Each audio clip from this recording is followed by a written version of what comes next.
할렐루야. 우리 성금요 예배에 나오신 성도님들을 예수님의 이름으로 환영하고 축복합니다. 우리 곁에 계신 분들과 이렇게 인사하겠습니다. 우리는 하나님의 자녀입니다. 한 번 더 인사할까요? 세상에서 소금과 빛의 사명을 감당합시다. 세상 속에서 소금과 빛의 사명을 감당합시다. 우리는 예수님 믿어 구원함을 입은 하나님의 자녀입니다. 하나님의 자녀된 자로서 우리에게 주신 사명이 무엇입니까? 세상의 소금과 빛의 사명을 감당하는 것이죠. 그럼 우리가 무엇으로 내가 소금이고 빛의 사명을 감당할 수 있는가? 우리의 착한 행실을 통해서 하나님께 영원롭게 한다고 했습니다. 다시 말해서 믿는 자는, 하나님의 자녀된 자는 우리의 말과 행동을 통해서 내가 하나님께 속한 자임을 증거할 수 있어야 하는 것이죠. 다시 말해 믿는 자리가 자리하는 그곳에 평화가 임해하는 것이고, 주의 은혜가 나타나야 하는 것이고, 용서와 이해와 함께 연합함으로 하나님의 기쁨이 되어야 할 줄 믿습니다. 그러한 사명의 자리를 온전히 감당할 수 있는 우리 시온성교회 성도들이 되기를 예수님의 이름으로 축복합니다. 예수님께서 십자가에 달리져 죽으시기까지 당한 고통을 우리는 무엇으로 어떻게 이해해 볼 수 있겠습니까? 그 같은 상황을 우리가 담당해 보지 않으면 정말 그 고통은 우리가 헤아릴 수 없는 것이죠. 그럼 예수님께서는 왜 그 온몸으로 그 모진 고통을 다 겪으셔야 했는가? 인류를 위한 고통, 내가 받은 고통을 대신하기 위해 대속죄물 되셨음을 성경은 우리에게 말씀해 줍니다. 내가 당했어야 할 지옥 형벌 아닙니까? 이 모든 것들을 주님께서 대신하시기 위하여 그 온몸으로 다 겪어내신 것이죠. 그러므로 사랑하는 성도 여러분, 예수님이도 구원함을 얻은 저와 여러분은 십자가 은혜에 대한 분명한 확신을 가지고 살아가는 자가 되어야 할 줄 믿습니다. 그러면 삶 속에서 만나게 되는 시련, 고난, 우리에게는 아무런 문제가 되지 못하는 것이죠. 가장 큰 죄의 문제가 주님 안에 해결받았으니 그 무엇도 우리를 정죄할 수 없습니다. 그래서 은혜를 아는 것이 얼마나 중요한지를 우리는 알고 그 은혜를 누리는 자가 되기를 바랍니다. 이미 받은 은혜를 삶의 자리에서 허탄한 것들에 빼앗기는 것이 아니라 참된 믿음의 가치를 붙들고 주의 은혜를 마음껏 선포하는 복 있는 삶이 되기를 예수님의 이름으로 축복합니다. 우리 곁에 계신 분들과 다시 한번 이렇게 고백하겠습니다. 은혜를 누리며 삽시다. 아멘이시죠? 은혜를 누리고 살아가기를 축복합니다. 오늘은 예수님께서 십자가에 달려 죽으신 성금요일을 우리는 기념합니다. 예수님께서 걸으신 길이 좁은 길, 고난의 길, 십자가의 길일지라도 그 길이 세상을 이기는 길이고 승리한 길임을 우리는 선포합니다. 세상 따라가는 인생이 아니라 예수님 따라 승리하는 복 있는 인생입니다. 오늘 읽은 말씀을 보면 예수님께서는 때가 되었음을 아셨습니다. 어떤 때입니까? 십자가에 죽으실 때이죠. 바로 하나님의 구원 계획을 이룰 때가 왔음을 아셨습니다. 그때를 아시고 예수님께서는 어떻게 하기로 작정하셨다 말씀하는가? 요한복음 13장 1절은 이렇게 우리에게 가르쳐 줍니다. 같이 읽어보겠습니다. 유월절 전에 예수께서 자기의 사내성을 떠나 아버지께로 돌아가실 때가 이른 줄 아시고 세상에 있는 자기 사람을 사랑하시되 끝까지 사랑하시니라. 아멘. 하나님의 약속의 때가 임박했음을 아신 예수님께서 무엇을 하신다 말씀합니까? 자기의 사람을 사랑하시되 끝까지 사랑하신다 말씀합니다. 사랑하는 성도 여러분, 우리의 남은 생애가 얼마 남지 않았다는 것을 우리가 알게 된다면 여러분 어떠할 것 같습니까? 내가 이제 한 이틀밖에 못 산다, 한 달밖에 못 산다, 죄송합니다, 한 달밖에 못 산다, 1년밖에 안 남았다, 이걸 내가 알고 있다면 여러분 그 남은 시간을 어떻게 할 것 같습니까? 마음대로 내가 이제까지 하지 못했던 내 욕심을 채우고 먹고 싶어 절제했던 모든 것들을 다 행하겠습니까? 어떨 것 같아요? 이렇게 반응 안 해주실 거예요? 남겨진 시간을 우리 믿는 자들은 적어도 허투루 보내지 않을 거라고 생각이 듭니다. 의미 있는 일을 하려고 할 것이죠. 예수님께서는 십자가에 죽으실 때가 얼마 남지 않음을 아셨습니다. 그리고 어떠한 일을 작정하셨다고 말씀합니까? 세상에 있는 자기 사람을 사랑하시되 끝까지 사랑하기로 작정하십니다. 예수님에게 가장 의미 있는 일, 소중한 일이 무엇입니까? 자기 사람, 영혼 구원에 있음을 우리에게 말씀해 주는 것이죠. 그것도 끝까지 사랑한다는 것입니다. 이 말씀을 우리에게 적용해 본다면 우리가 예수님께 그러한 사람이라는 것이죠. 바로 우리가 예수님께서 끝까지 사랑하기로 작정한 자입니다. 확신이 안 드세요? 옆에 분에게 이렇게 축복하겠습니다. 당신은 예수님께서 끝까지 사랑하기로 작정한 사람입니다. 끝까지 사랑하기로 작정한 사람입니다. 아멘이죠. 우리 주님께서 끝까지 사랑하기로 작정한 자입니다. 그러하기에 이 자리에 우리가 나올 수 있는 것이죠. 여기서 끝까지라는 말은 완전히 절대로라는 뜻입니다. 즉 예수님의 사랑은 십자가에 죽기까지 한정된 사랑이 아니라 죽으시고 부활하셔서 승천하신 후에 지금까지도 이어오는 영원토록 한 사랑입니다. 그 한없는 사랑을 우리가 구원함을 받았고 천국을 소망하게 된 것이죠. 예수님께서 자기의 사람을 끝까지 사랑하시기 위해 택하신 길이 십자가의 길입니다. 사랑한 우리를 구원하기 위한 유일한 길입니다. 우리로 영원 형벌이 아니라 영원 생명을 주기 위해 걸으신 그 길입니다. 친히 우리를 대신해서 대속죄물 되어주셨습니다. 마가복음 10장 45절이 우리에게 분명히 말씀하는 것이죠. 같이 읽어보겠습니다. 인자가 온 것은 섬김을 받으려 함이 아니라 도리어 섬기려 하고 자기 목숨을 많은 사람의 대속물로 주려 함이니라. 아멘. 예수님께서 이 땅에 오신 분명한 목적을 말씀하죠. 섬기려 오셨고 그 섬김의 방법이 자신의 목숨을 대속물로 내어주는 것입니다. 예수님은 대속물이 되어주셔서 우리의 죄를 대신 담당하셨습니다. 죄인된 우리를 대신하여 형벌을 받으셨습니다. 죄인된 우리를 대신하여 그 피를 흘리셨습니다. 죄의 결과가 사망이기에 죄인에게 임할 재앙을 예수님께서 온몸으로 다 감당하셨습니다. 고린도후서 5장 14절 15절이 그래서 우리에게 이렇게 말씀하는 것이죠. 같이 보겠습니다. 그리스도의 사랑으로 우리를 강권하시는도다. 우리가 생각하건대 한 사람이 모든 사람을 대신하여 죽었은즉 모든 사람이 죽은 것이라. 그가 모든 사람을 대신하여 죽으심으로 살아있는 자들로 하여금 다시는 그들 자신을 위하여 살지 않고 오직 그들을 대신하여 죽었다가 다시 살아나신 이를 위하여 살게 하려 함이라. 아멘. 예수님 우리의 죄를 대신 담당하기 위해 어린 양으로 오셨습니다. 하나님은 우리의 죄악을 어린 양 되신 예수님께 다 담당케 하셨습니다. 이것은 억지로 된 것이 아니죠. 우리를 사랑하셔서 대신 우리의 죄악을 담당하셨습니다. 사랑하는 성도 여러분, 우리가 어떠한 자격이 있습니까? 구원받을 자격이 우리 가운데 있습니까? 사도 바울의 말을 빌려 말하면 우리는 본질상 진노의 자녀, 괴인 중에 괴수이죠. 그런 우리가 하나님의 은혜와 사랑으로 구원함을 받았습니다. 예수님 안에 있는 생명의 성령의 법이 죄와 사망의 법에서 우리를 자유하게 하셨습니다. 그 누구도 우리를 정죄할 수 없습니다.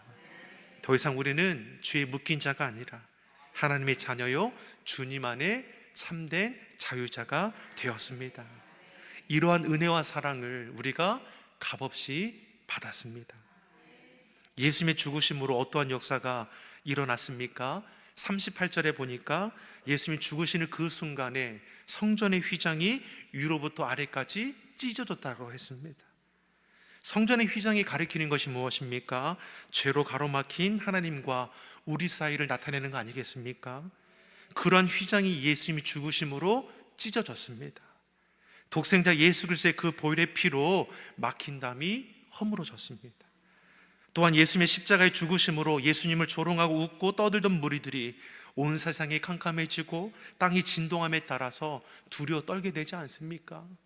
그렇게 능욕하고 침을 뱉고 온갖 모욕을 다 쏟아내었는데 예수님이 죽으시는 그 모든 과정 속에서 두려워 떠는 일들이 그들 가운데 일어나는 것이죠. 39절에 보면 한 백부장이 십자가에 달리신 예수님을 바라보며 뭐라고 말씀합니까? 이 사람은 진실로 하나님의 아들이었도다. 백부장이 누구입니까? 100명의 부하를 둔 로마 군의 장교 아닙니까? 채찍질하는 데에 침 뱉고 조랑하는 데 앞장 세웠던 자가 이 백부장이죠. 그러한 자가 십자가에 달려 죽으시는 그 모든 과정 속에서 예수님의 모습을 보시며 달라지는 거죠. 참된 진리를 발견하게 되고 그 진리를 참여하게 되는 것이죠. 그리고 그 무리들이 꺼려할 때 예수님의 시신을 모셔 장사 지내는 한 사람이 또 등장하지 않습니까? 사람의 시선을 의식하지 않죠. 자신이 가진 사회적인 지위에 금이 갈까 두려워하지도 않았습니다. 백부장만이 아니라 아리마대 사람 요셉, 그가 나서는 것을 오늘 본문이 우리에게 보여줍니다. 그는 사내들인 공회원의 회원이었습니다. 예수님을 대적하는 무리들 중에 한 곳 아닙니까? 그를 가리켜 그런데 43절에 뭐라고 말씀합니까? 하나님의 나라를 기다리는 자라고 했습니다.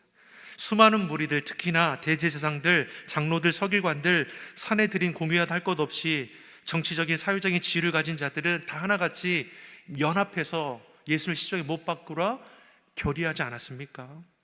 근데 아리마대 요셉은 달랐다라는 것이죠. 물론 스스로 자신이 예수를 믿고 따르는 자라 밝히지는 않았지만 오히려 예수님이 십자가에 달려 죽으시는 그 자리에서 그 시신을 수습하는 결정적인 역할을 감당하게 됩니다. 예수님이 죽으심으로 믿는 자들은 절망하고 대적자들은 환호하지 않습니까? 이 같은 상황에서 하나님의 나라가 이 땅 가운데 이루어지기를 기다리는 자요, 예수님을 구원주를 믿고 따랐다라고 스스로 나타내는 자가 아리마대 요셉입니다. 사랑하는 성도 여러분, 우리의 믿음과 우리의 신앙은 이 시대에 드러나야 할 줄 믿습니다. 결정적일 때에, 주의 복음이 증거되는 그 자리에 믿는 저와 여러분이 자리하기를 간절히 소망합니다. 사도 바울, 우리는 순교하기까지 주의 복음을 전한 자라고 기억하지만 주님을 만나기 이전에 바울의 모습은 어떠합니까? 핍박자 아니었습니까? 그런 그가 부활하신 예수님을 빛 가운데 만남으로 인해 그 인생이 달라지죠. 두 눈이 멀게 되고 다시 뜨게 되는 과정 속에서 자신을 위해 피 흘리신 예수 그리스도를 고백하게 되죠. 자기를 택하여 부르시는 그 하나님의 그 크신 사랑 가운데에 자신의 모든 죄짐을 다 벗어버리게 됩니다. 빌립보서 3장 7절의 말씀을 보면 바울이 이렇게 고백합니다. 같이 한번 읽어보겠습니다. 그러나 무엇이든지 내게 유익하던 것을 내가 그리스도를 위하여 다해로 여길 뿐더러. 우리가 잘 아는 말씀이죠. 핍박하던 바울이 주의 은혜 가운데 변화를 받죠. 그리고 이전에 누리던 모든 것들을 무엇이라고 여깁니까? 배설물, 오물로 여기는 것이죠. 빌립보서 3장 8절 9절의 말씀입니다. 같이 한번 읽어보겠습니다. 또한 모든 것을 해로 여김은 내 주 그리스도 예수를 아는 지식이 가장 고상하기 때문이라. 내가 그를 위하여 모든 것을 잃어버리고 배설물로 여김은 그리스도를 얻고 그 안에서 발견되려 함이니 내가 가진 의인은 율법에서 난 것이 아니요 오직 그리스도를 믿음으로 말미암은 것이니 곧 믿음으로 하나님께로부터 나느니라. 아멘. 주님을 알기 전에 누렸던 그 모든 것들을 다 무엇이라고 여깁니까? 배설물로 여긴단 말씀하죠. 이것은 쓰레기, 오물, 죄송합니다, 똥, 이런 걸 가리키는 거 아닙니까? 쓰레기, 오물은 가치가 없는 것이죠. 더러운 것, 버려야 마땅한 것일 겁니다. 우리가 용변을 본 후에 물을 내리지 않습니까? 물을 내릴 때에 그 용변이 떠내려가는 것을 보면서 안타까워하는 사람이 어디 있겠습니까? 배설물로 여긴다는 것은 아무런 꺼리낌이 없는 것이죠. 예수님을 소유하게 되니까 지금까지 내게 유익하다 여긴 모든 것들에 대해 아무런 가치를 못 느끼는 겁니다. 지금까지 누렸던 세상의 가치, 사회적인 지위가 주님 앞에 아무것도 아니라는 것이죠. 그러니 버릴 수 있는 겁니다. 끊어낼 수 있는 것이죠. 예수님을, 참된 주님을 우리가 만나면 우리 삶에는 놀라운 변화가 일어나게 되어 있습니다. 예수님을 소유한 자는 달라질 수밖에 없는 것이죠. 바울은 예수님이 그의 안에 함께 하심을 고백합니다. 그러니 하나님과 함께하는 내 자신이 이전에 드렸던 모든 것들, 그 더럽게 여기는 것들을 내가 붙들고 있을 수 없는 거죠. 내 안에 예수님께서 살아계시는데 그 더러운 것으로 주님을 오염시킬 수 없는 거죠. 그러니까 버려버릴 수 있는 것이죠. 사랑하는 성도 여러분, 우리가 주의 은혜 가운데 살아간다는 것은 바로 이와 같습니다. 더러운 생각으로 우리는 가만히 붙들릴 수 없는 겁니다. 언제까지 우리가 고집과 욕심대로 내 성질대로 살아갑니까? 주의 뜻 가운데 살아가야 하는 것이죠. 바울은 예수님만으로 만족합니다. 예수님만으로 충분합니다. 그렇게 고백하는 거죠. 그럼 우리는 어떠합니까? 예수님만으로 충분하십니까? 예수님만으로 만족하십니까? 저 한번 따라하겠습니다. 나는 예수님만으로 충분합니다. 나는 예수님만으로 만족합니다. 아멘이시죠? 우리는 고백이라도 분명히 해야 돼요. 우리의 말은 능력이 있어서 주님께서 우리의 입술의 고백을 통해서 우리 삶을 바꾸어감을 믿습니다. 저와 여러분이 예수님만으로 충분한 인생, 예수님만으로 만족함이 있는 인생이 되기를 간절히 소망합니다. 우리는 사순절기를 보냈고 또 고난주간을 보내고 또 성금요일을 우리가 예배하고 있습니다. 십자가에 달리신 예수님을 생각하며 그 사랑 안에 감격하고 마무는 것이 아니라 그 십자가가 우리 십자가임을, 그 승리가 내 승리임을 선포하는 삶이 되어야 할 것입니다. 갈라디아서 2장 20절에서 우리에게 분명히 가르쳐 주지 않습니까? 같이 읽어보겠습니다. 내가 그리스도와 함께 십자가에 못 박혔나니 그런즉 이제는 내가 사는 것이 아니요 오직 내 안에 그리스도께서 사시는 것이라. 이제 내가 육체 가운데 사는 것은 나를 사랑하사 나를 위하여 자기 자신을 버리신 하나님의 아들을 믿는 믿음 안에서 사는 것이라. 아멘. 사도 바울이 놀라운 고백을 합니다. 자기 또한 예수님과 함께 십자가에 못 박혔다라는 것이죠. 즉 예수님만이 달리신 십자가가 아니라 나도 그 십자가에 달려 죽었다라는 겁니다. 한 목사님이 설교 중에 이런 말씀을 하셨는데 늘 제 마음 가운데 기억되는 그런 이야기입니다. 아마 성도님들 몇 번 들어보셨을 거예요. 어느 목사님이 평생에 목회를 하면서 집을 팔아바치는 교인도 보고 땅 팔아바치는 교인들도 보고 심지어 피도 뽑아서 바치는 교인도 보았는데 성질머리 뽑아 바친 성도들은 보지 못했다는 거죠. 그만큼 내 고집과 내 감정, 내 성질을 쳐서 꺾어버리기가 참으로 어려운 것이죠. 내가 그리스도와 함께 십자가에 못 박혔나니 그런즉 이제는 내가 사는 것이 아니에요 오직 내 안에 그리스도께서 사시는 것이라. 바울은 그리스도의 고난에 참여하고 그의 죽으심을 본받기 위해 날마다 자기를 쳐서 복종합니다. 자기를 부인하고 자기 십자가를 지고 예수님의 그 길을 따라가죠. 이 말씀의 핵심이 무엇입니까? 내 중심의 삶을 벗어내야 합니다. 우리 신앙생활의 가장 방해거리는 외적인 요소에 있지 않습니다. 가장 큰 방해 요소는 따라하겠습니다. 나다. 여러분, 신앙 가운데 주의 말씀 가운데 살아가는데 방해거리는 남편 아닙니다. 말 안 듣는 내 자녀 아닙니다. 티격태격하는 동역자들 아닙니다. 결국 누구입니까? 나죠. 이 세상의 가장 위험한 우상도 누구입니까? 네, 맞아요. 자기 중심으로 살고자 하는 마음은 죽을 때까지 없어지지 않죠. 아무리 수양을 많이 하고 기도를 많이 한다고 돌이켜보면 어떻습니까? 1시간 힘있게 기도하고 밖에 나가다가 누가 한 말씀 하더라도 발끈할 수 있는 게 우리의 모습 아니겠습니까? 그러게 끊임없이 자기를 부인하는 자기 십자가를 지어야 하는 것이죠. 누구든지 나를 따라오려거든 자기를 부인하고 자기 십자가를 지라 했습니다.